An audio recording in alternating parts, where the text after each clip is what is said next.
Get the camera closer to me anyway.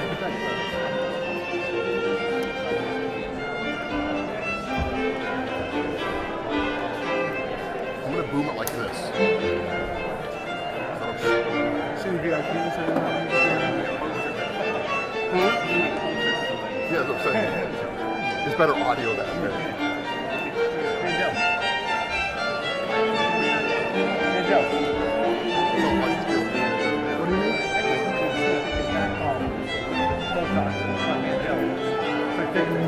Manny.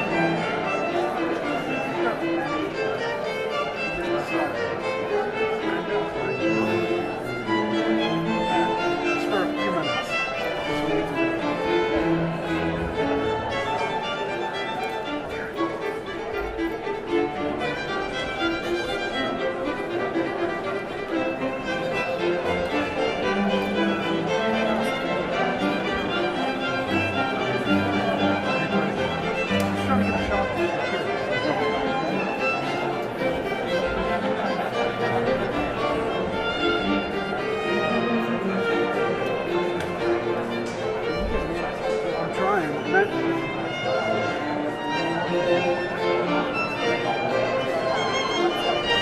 Danny.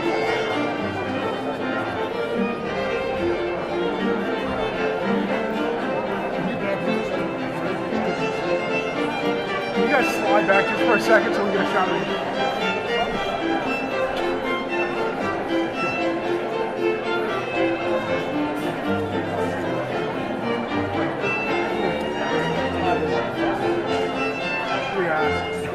Just for 1 second. Just so there we go.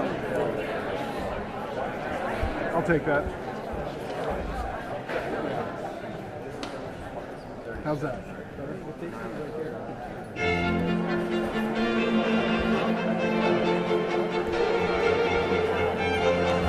What do you have for a watch? I'm at 2.9. It looks a little cold. Let me roll it down. This room's really tricky. The house lights aren't the same as those big apertures.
That's Linda McMahon, isn't it?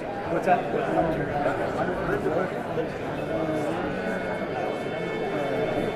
Down on the front? No, yeah, it's right here. It's right. It's a notebook. Oh, yeah, yeah, yeah.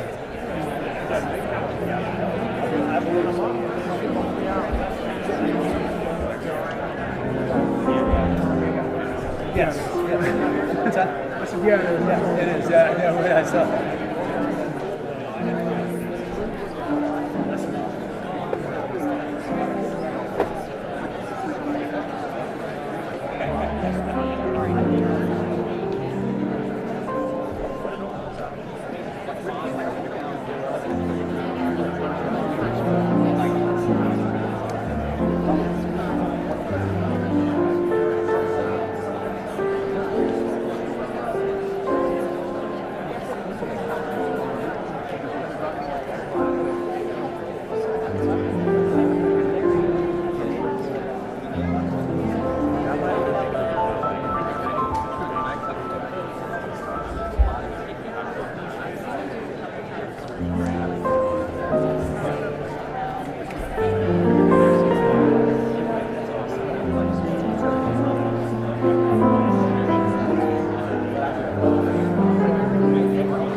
Thank you, guys.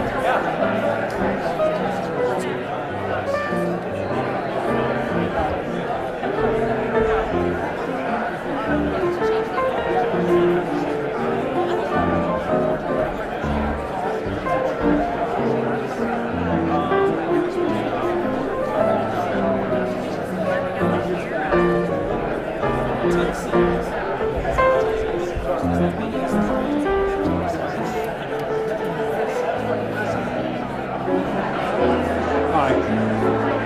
Nothing. I was just nothing. We're good.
Ladies and gentlemen, the President of the United States.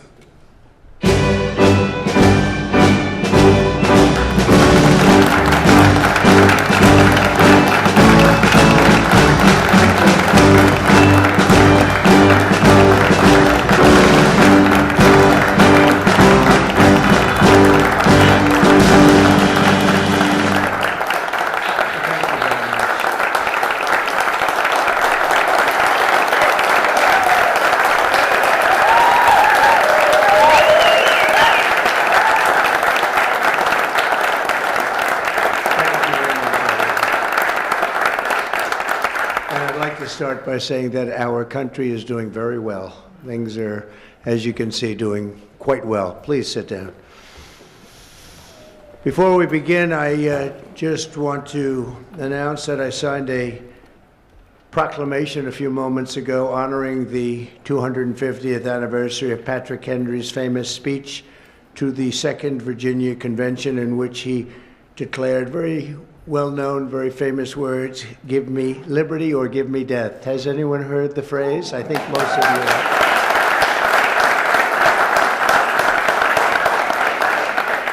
And moments ago, I also signed an executive order to dramatically increase production of critical minerals and rare earths. It's a big thing in this country, and as you know, we're also signing agreements in various locations to unlock rare earths and minerals and lots of other things all over the world, but in particular Ukraine. We're doing very well with regard to Ukraine and Russia, and one of the things we are doing is signing a deal very shortly with respect to rare earths with Ukraine, which they have tremendous value in rare earth, and we appreciate that.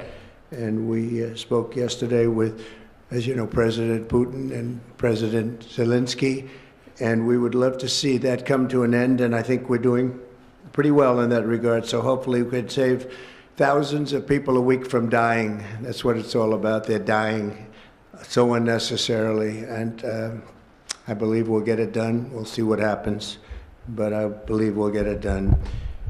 Today we take a very historic action that was 45 years in the making. In a few moments, I will sign an executive order to begin eliminating the Federal Department of Education once and for all.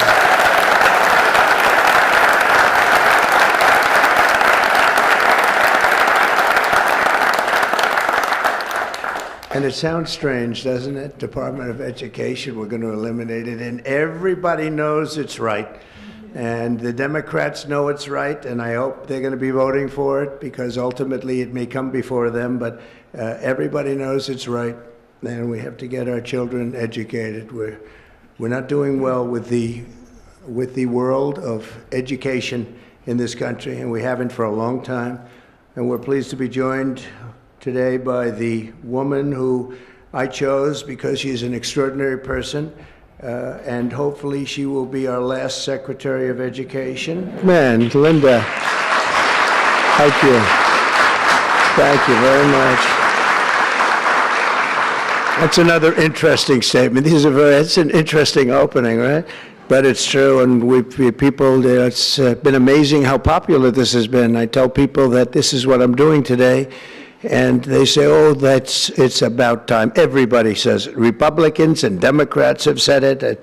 They're all saying it. Also with us are some terrific people. Governors Greg Abbott. Greg, thank you very much.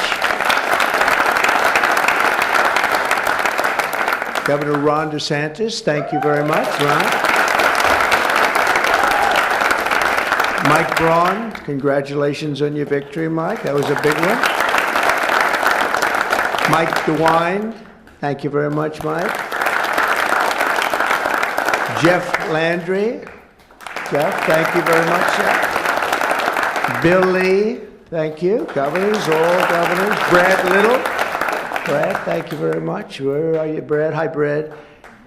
Jim Pylan, thank you very much, Jim. And Kim Reynolds. These are all people very interested in education. And I even see Dan Patrick over there, my friend Dan Patrick. We're joined also by Representatives Tim Walberg and Virginia Fox, Rick Allen, Michael Rulli, and again, Dan Patrick. Thank you very much, Dan. You've been a great friend of ours. And State Attorneys General Ken Paxton. Ken, I see you there. Andrew Bailey. Andrew, what a job you've done, Andrew. You have some good cases going. You've done a great job. Thank you very much. And co-founder of Moms for Liberty, Tiffany Justice. She's been a hard worker. Thank you, Tiffany. When President Carter created the Federal Education Department in 1979, it was opposed by members of his own cabinet, as well as the American Federation of Teachers, the New York Times editorial board, and the famed Democrat Senator Daniel Patrick Moynihan. History has proven them right, absolutely right. After 45 years, the United States spends more money on education by far than any other country, and spends likewise by far more money per pupil than any country, and it's not even close. But yet we rank near the bottom of the list in terms of success. It's an amazing stat. Those are two stats you don't want. The most money spent, and you're at the bottom of the list. And that's where we are, like it or not. And we've been there for a long time. 70% of 8th graders are not proficient in either reading or in math. 70%. 40% of 4th graders lack even basic reading skills, can't read. Students in our public elementary and middle schools score worse in reading today than when the department opened, by a lot. In Baltimore, 40% of the high schools have 0 students who can do basic mathematics. Not even the very simplest of mathematics. I said, give me your definition of basic, and they're talking about like adding a few numbers together.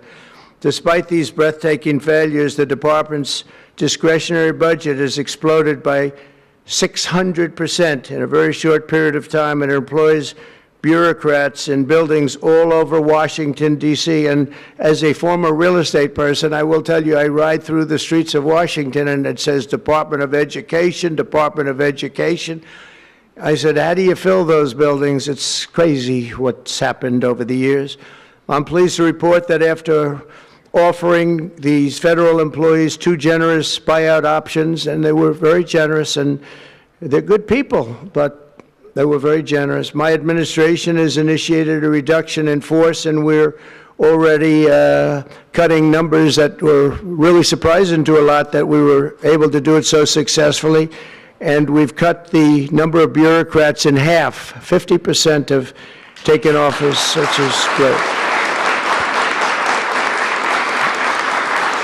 Thank you. Under the action I'm taking today, a small handful of Democrats and others that we have employed for a long time, and there are some Republicans, but not too many, I have to be honest with you. But the department's useful functions, and such as, and they're in charge of them, Pell Grants, Title I funding, resources for children with disabilities and special needs will be preserved, fully preserved. They're all going to be so. If you look at the Pell Grants, it's supposed to be a very good program. Title I funding and resources for children with special disabilities and special needs, they're going to be preserved in full and redistributed to various other agencies and departments that will take very good care of them. And it's very important to Linda, I know, and it's very important to all of us. But beyond these core necessities, my administration will take all lawful steps to shut down the department. We're going to shut it down, and shut it down as quickly as possible. It's doing us no good. We want to return our students to the states, where just some of the governors here are so happy about this. They want education to come back to them, to come back to the states, and they're going to do a phenomenal job. You know, if you look, Denmark, Norway, Sweden, I have to tell you, I give them a lot of credit. China's top 10, and so we can't now say that bigness is making it impossible to educate, because China's very big. But you have countries that do a very good job in education, and I really believe, like some of the governors here today, from states that run very, very well, including a big state like Texas, but states that run very well are going to have education that will be as good as Norway, Denmark, Sweden, and those top, Finland, those top countries that do so well with education. I think they'll do every bit as well. And what do you think about that, Governor? Do you agree? Huh? I think so. Ron, do you agree? I think so. Florida? Iowa? That's right. I really believe that. They'll be as good as any of them. And then you'll have some laggards, and we'll work with them. And we can all tell you who the laggards will be right now, probably, but let's not get into that. But we'll work with them, and we're going to make them, they'll do a job. I think they'll do a job, and they'll go to sections of the state. For instance, New York, you'll have a Manhattan, and you'll have a Suffolk County, and you'll have Nassau County, and you'll have Westchester County. You'll do 4 or 5 or 6 of them. You have upstate New York, and those counties, I think, are going to do very well, and I think ultimately Manhattan should do very well, but we'll break it down into sections, and I think it'll be really, really good, and they're going to be probably the tougher ones, but I think they have a chance to do really well. But we're going to be returning education very simply back to the states where it belongs, and this is a very popular thing to do, but much more importantly, it's a common sense thing to do, and it's going to work. Absolutely, it's going to work, and I can tell you from dealing with the governors and others in the state, they want it so badly. They want to take their children back and really teach their children individually. Probably the cost will be half, and the education will be maybe many, many times better. So we look forward to this. I want to just make one little personal statement. Teachers, to me, are among the most important people in this country, and we're going to take care of our teachers. And I don't care if they're in the union or not in the union. That doesn't matter. But we're going to take care of our teachers, and I believe the states will take actually better care of them than they are taken care of right now. They'll work all sorts of systems and even merit systems. Those great teachers are going to be maybe a little bit better rewarded, and maybe that's the way it should be, but the states are going to make that decision. But we're going to love and cherish our teachers along with our children, and they're going to work with the parents, and they're going to work with everybody else, and it's going to be an amazing thing to watch, and it's really going to be something special. And Linda, you're presiding over something that's so important, and you're going to do a fantastic job, just like you have your whole life. I know your whole life I've been watching you. I've been watching you for a long time. She's had nothing but success. So it's tremendous to have you, and hopefully you won't be there too long, but we're going to find something else for you, Linda, okay? So this will conclude what we are talking about with respect to our most cherished group of people, and that's our children. We want to have our children well educated. We want them to love going to school. We have examples of it. Look at those beautiful, bright-eyed faces. They are so smart. They're so smart. And with that, I'm going to come down, and we're going to sign a very important document, and we're going to be on our way. People have wanted to do this for many, many years, for many, many decades. And I don't know, no president ever got around to doing it, but I'm getting around to doing it, so thank you very much.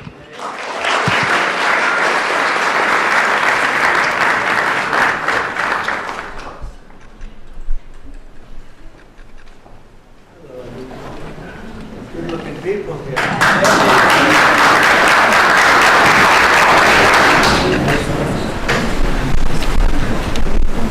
Should I do this?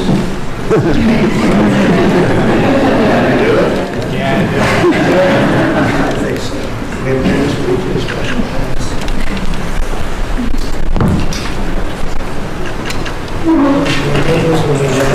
It was very lucky. I signed another document that turned out to be very good for the country, and I said, let's use that same pen. I don't know, is anybody superstitious? Ron, are you superstitious?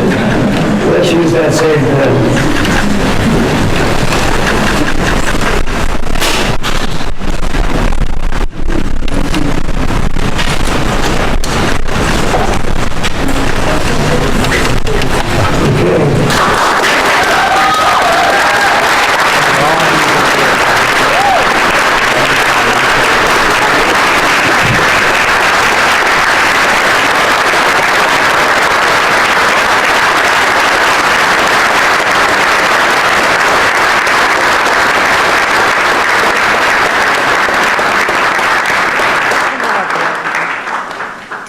come up just to say.